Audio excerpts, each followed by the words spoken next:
Nós estamos no cenário 4 de transferência de calor. Esse problema, nós temos processo de tratamento térmico de uma chapa de ferro fundido por quadrado de 1 metro por 1 metro. Ele é deixado num ambiente aberto em um dia com bastante vento a uma velocidade de 15 metros por segundo. O ar está a uma temperatura de 20 graus Celsius e a chapa de 550. Calcule o coeficiente convectivo médio. Aqui nós vamos achar o volume de controle, o número de Reynolds e de Prandtl, encontrar o Nusselt, o coeficiente convectivo e calcular o fluxo de calor. Aqui nós temos as considerações: escoamento interno, fluxo constante na parede e regime estacionário. Aqui temos o volume de controle, que dá pra gente ver o vento passando perpendicular à chapa, saindo por convecção, o calor. Esses dados nós vamos utilizar a média entre a temperatura do fluido da superfície. Teremos dados a ser utilizados de acordo com a tabela A4 do livro de Fundamentos de Transferência de Calor e Massa, microopera. Aqui tem a tabela do microopera, que nós temos a temperatura, densidade, o CP, dados com velocidade, o K, a viscosidade e o número de Prandtl. Sabendo os dados do problema em questão, a gente pode começar a fazer os cálculos para encontrar o coeficiente convectivo médio.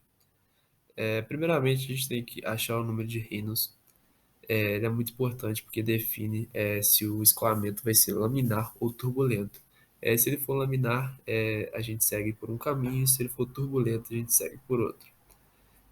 No nosso caso aqui, a gente fez os cálculos e obteve que o nosso Reynolds foi igual a 52.011.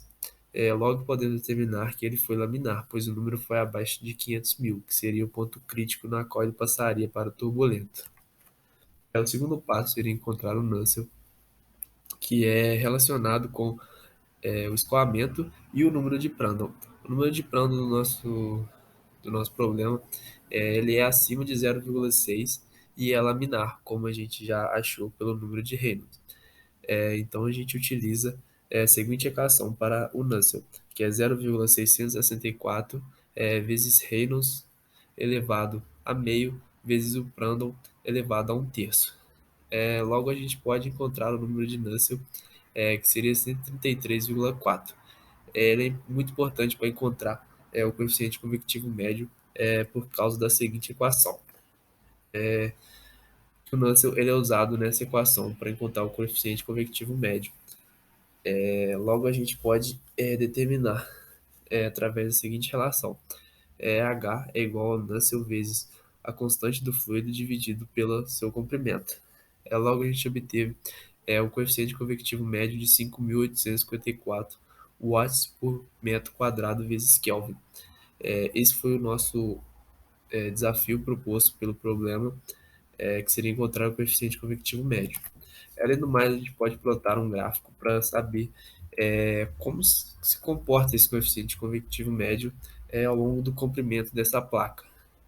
Podemos perceber que quando chega ao comprimento máximo, o coeficiente convectivo ele abaixa bastante. Então a gente pode fazer algumas considerações finais.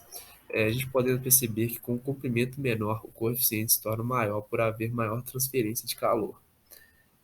Então, se em uma placa menor for feito resfriamento, ela com certeza vai resfriar em uma velocidade maior do que uma placa com um comprimento maior.